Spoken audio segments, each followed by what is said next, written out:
pemirsa, kembali lagi bersama saya Katarina Amelia di Wanyus Bola. Edisi kali ini kami awali dengan berita sepak bola nasional. Angin segar untuk pecinta sepak bola Indonesia. Salah satu kiper utama timnas Garuda, Martin Paes, pulih dari cedera. Kepastian ini didapat usai Paes masuk daftar skuad FC Dallas melawan LA Galaxy. Informasi lainnya pemirsa, kita beralih ke sepak bola Asia. Striker tajam timnas Irak, Ayman Hussein, dikabarkan cedera jelang kualifikasi Piala Dunia 2026. Kabar bahagia ini menjadi sinyal positif untuk pasukan timnas Indonesia. Pemirsa, inilah Wanyus Bola selengkapnya.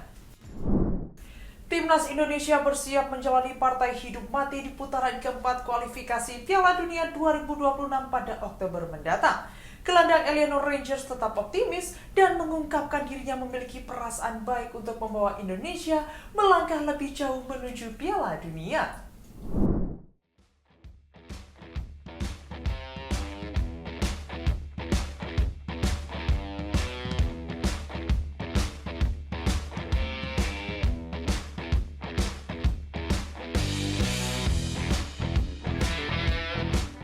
Timnas Indonesia akan menghadapi partai hidup mati di putaran keempat kualifikasi Piala Dunia 2026 pada 9 hingga 12 Oktober 2025, di mana Indonesia tergabung di grup B bersama Arab Saudi dan Irak.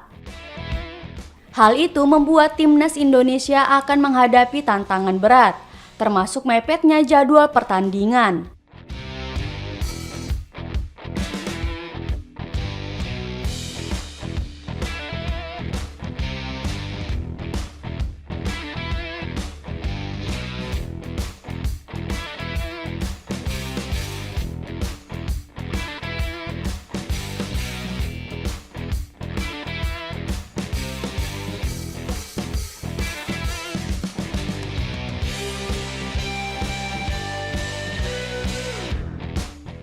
Diketahui, Timnas Indonesia yang berstatus tim tamu akan menghadapi Arab Saudi di Stadion King Abdullah, Jeddah.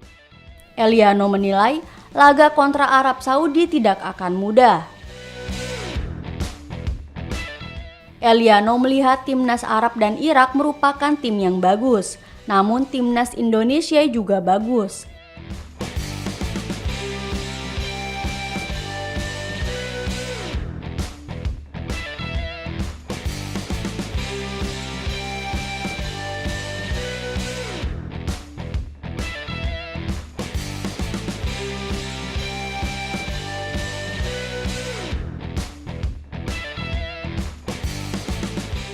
Meski begitu, Eliano mengaku tidak sabar dan memiliki perasaan yang bagus untuk Piala Dunia.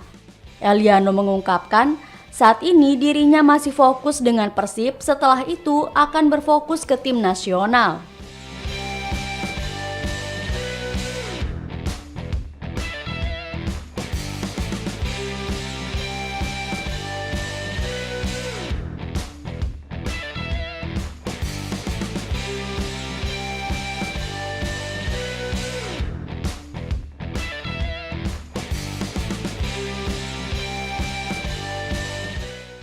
Times, so I'm really happy.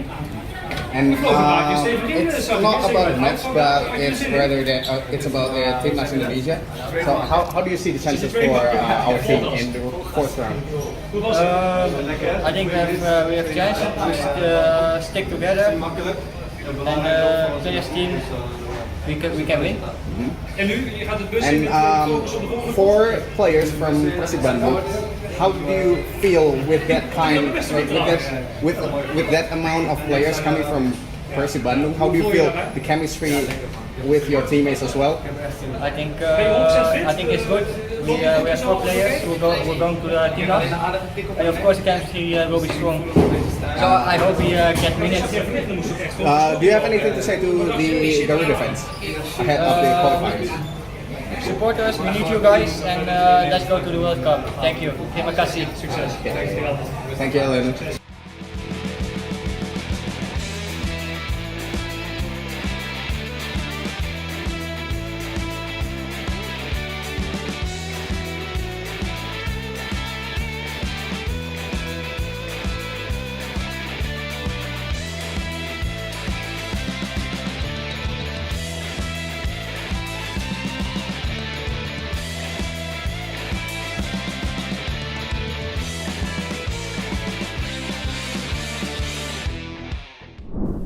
Martin Paes akhirnya kembali masuk skuad FC Dallas setelah lama absen karena cedera. Kemunculannya memberikan angin segar bagi timnas Indonesia jelang kualifikasi Piala Dunia 2026, terutama setelah Emil Audero dipastikan absen akibat cedera.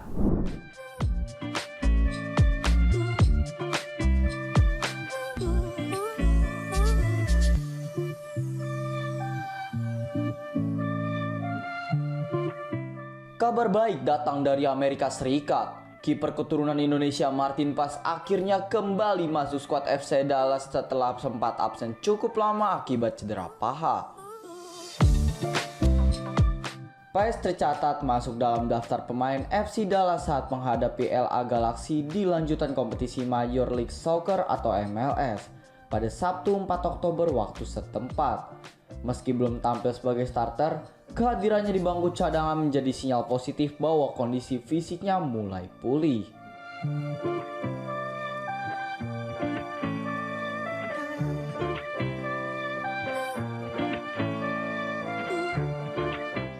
Kembalinya Paes ke skuad utama disambut antusias oleh pelatih timnas Indonesia Patrick Kluivert.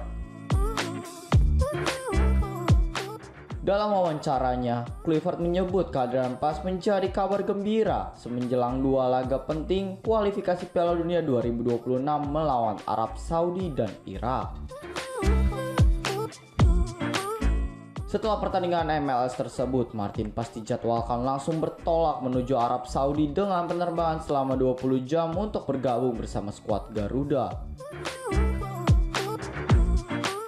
FC Dallas bahkan mengkonfirmasi bahwa sang penjaga gawang telah mendapatkan izin resmi untuk memperkuat timnas Indonesia.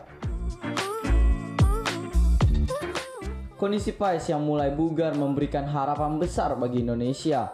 Terlebih sektor penjaga gawang sempat menjadi sorotan setelah Emil Audero mengalami cedera. Dengan pengalaman dan kualitasnya, Martin Paes diharapkan mampu menjadi tembok kokoh di bawah Mister Garuda saat menghadapi dua lawan berat di awal Oktober ini.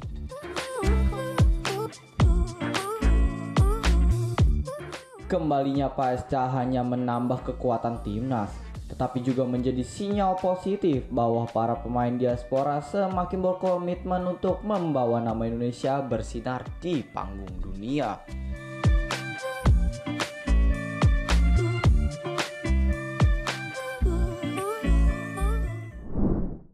Lille harus puas bermain imbang 1-1 melawan Paris Saint-Germain dalam lanjutan laga utama Prancis pada Senin 6 Oktober 2025 dini hari waktu Indonesia Barat. Namun hasil laga bukanlah satu-satunya sorotan. Perhatian utama tertuju pada absennya Calvin Verdong dari skuad Lille yang hanya menyaksikan laga dari tribun penonton.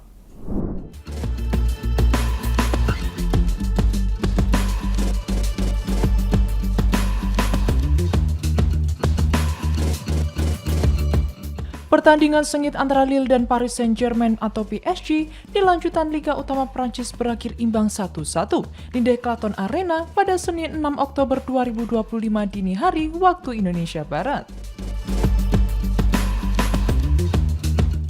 Namun di balik hasil tersebut perhatian tertuju pada absennya bek naturalisasi timnas Indonesia Calvin Verdong.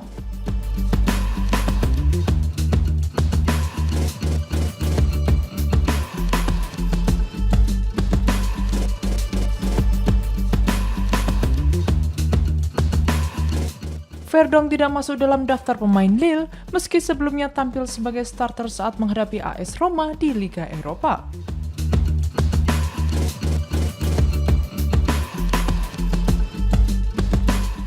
Hingga kini pihak klub belum memberikan keterangan resmi mengenai pencoretan sang bek.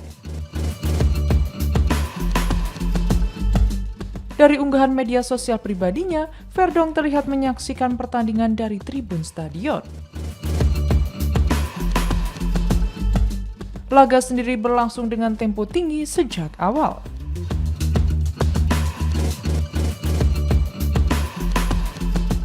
Oliver Giroud sempat mengancam lewat sundulan, tetapi berhasil dimentahkan kiper PSG.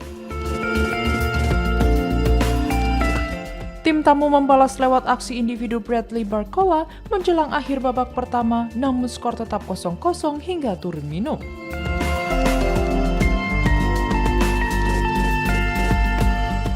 Kebuntuan pecah di menit ke-66 ketika Nuno Mendes melepaskan tendangan bebas indah yang menghujam pojok kanan atas gawang Lille. Tertinggal 1 gol, Lille meningkatkan intensitas serangan. Ethan Mbappe, adik Kylian Mbappe yang baru masuk menit ke-81, berhasil menyamakan kedudukan hanya 4 menit berselang. Gol Ethan memastikan Lille terhindar dari kekalahan di kandang dan laga berakhir 1-1. Dengan hasil ini, PSG tetap memimpin klasemen Ligue 1 dengan 16 poin dari 7 laga, sementara Lille menempati posisi ke-7 dengan 11 poin.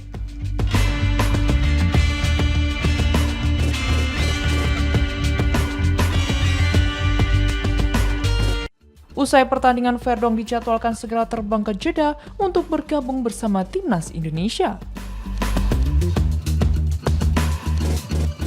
Pasukan Patrick Kluivert kini fokus mempersiapkan diri menghadapi 2 laga krusial kontra Arab Saudi dan Irak pada putaran keempat kualifikasi Piala Dunia 2026. Yang akan menjadi penentu langkah Garuda menuju putaran final di Amerika Serikat, Kanada, dan Meksiko.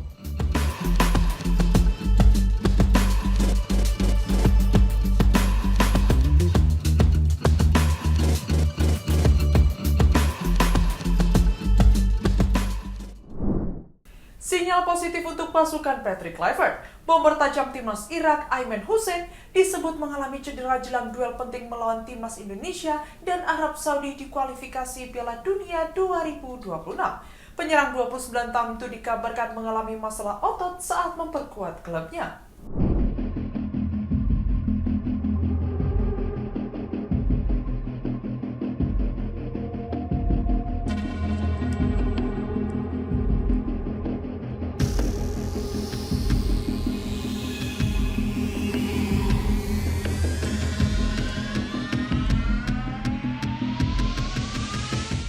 Menjelang laga krusial putaran keempat kualifikasi Piala Dunia 2026 zona Asia, timnas Irak mendapat kabar kurang menyenangkan.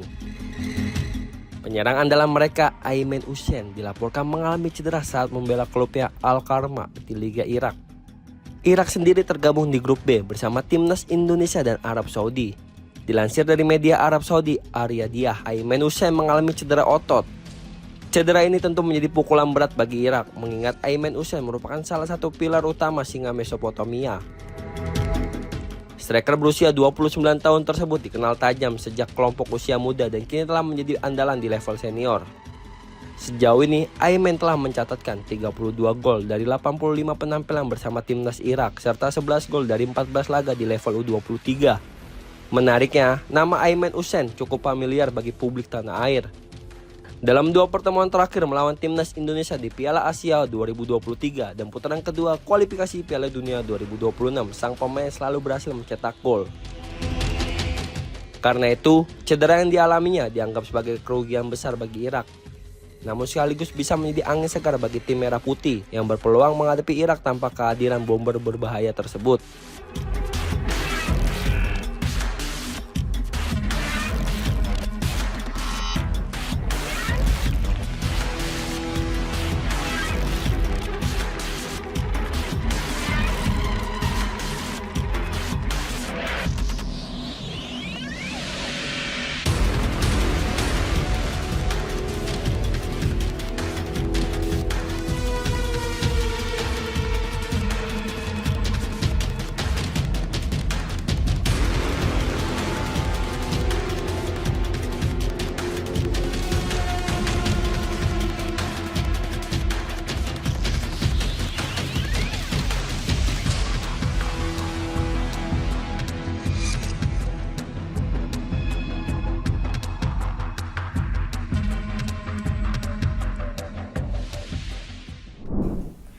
Federasi Sepak Bola Malaysia sedang bersiap melawan sanksi berat dari FIFA terkait dugaan pemalsuan dokumen naturalisasi 7 pemain timnas. Tak terima dengan putusan itu, FAM berencana menggait pengacara internasional demi memperjuangkan pembebasan hukuman dan menyelamatkan karir para pemain naturalisasinya.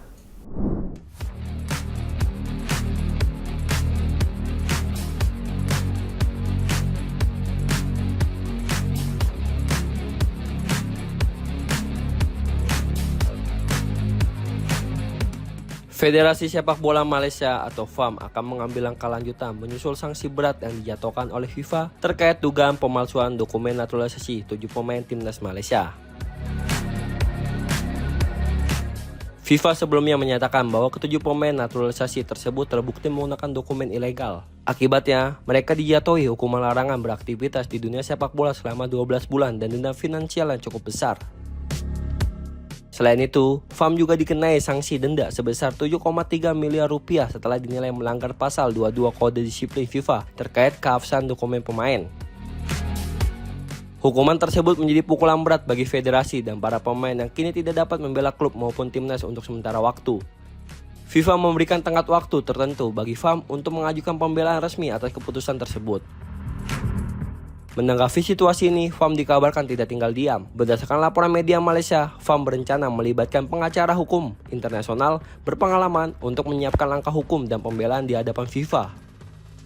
Pihak FAM menilai bahwa ketujuh pemain naturalisasi Harimau Malaya tersebut telah melalui proses legal sesuai prosedur, termasuk memperoleh izin resmi untuk tampil bersama tim nasional. Karena itu, mereka menilai keputusan FIFA perlu ditinjau ulang. Kasus ini memicu reaksi keras di publik Malaysia karena dinilai mencoreng reputasi sepak bola Harimau Malaya di mata dunia. Banyak pihak menilai FAM harus bertindak cepat agar para pemain yang terlibat tidak kehilangan karir mereka di level klub dan timnas. Kini, federasi tengah berpacu dengan waktu untuk menyiapkan langkah hukum terbaik. FAM berharap dengan bantuan pengacara internasional, sanksi FIFA dapat dikurangi atau bahkan dibatalkan.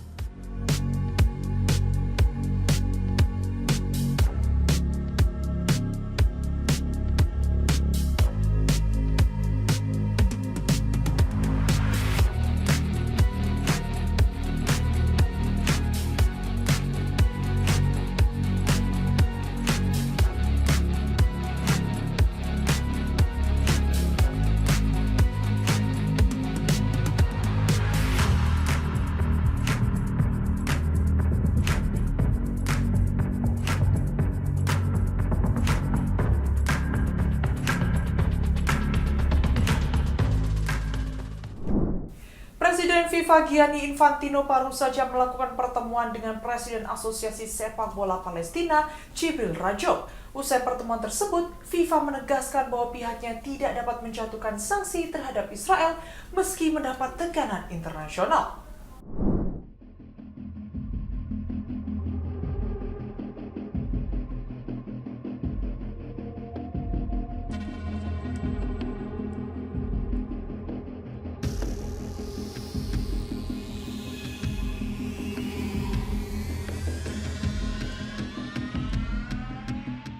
Presiden FIFA Gianni Infantino memberi sinyal bahwa pihaknya tidak dapat menjatuhkan sanksi terhadap Israel. Hal itu dirinya sampaikan usai bertemu Presiden Asosiasi Sepak Bola Palestina, Jibril Rajoub, di markas FIFA Suri Kamis 2 Oktober.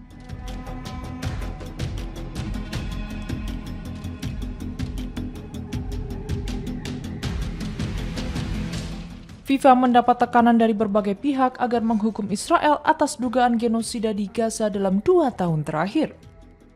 Namun Infantino menegaskan FIFA tidak memiliki kewenangan untuk menyelesaikan konflik geopolitik.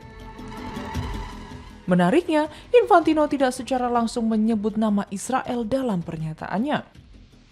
Meski begitu, ucapannya memberi indikasi bahwa FIFA tidak akan mengikuti desakan yang ada. Sikap ini memunculkan kritik terkait standar ganda, mengingat FIFA sebelumnya cepat menjatuhkan sanksi kepada Rusia setelah invasi ke Ukraina pada 2022.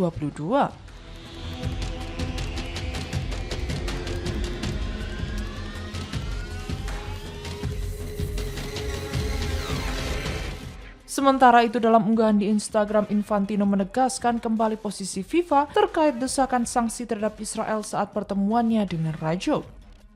Dirinya juga memberikan pujian kepada Federasi Sepak Bola Palestina yang dinilai tetap menunjukkan semangat luar biasa di tengah situasi sulit.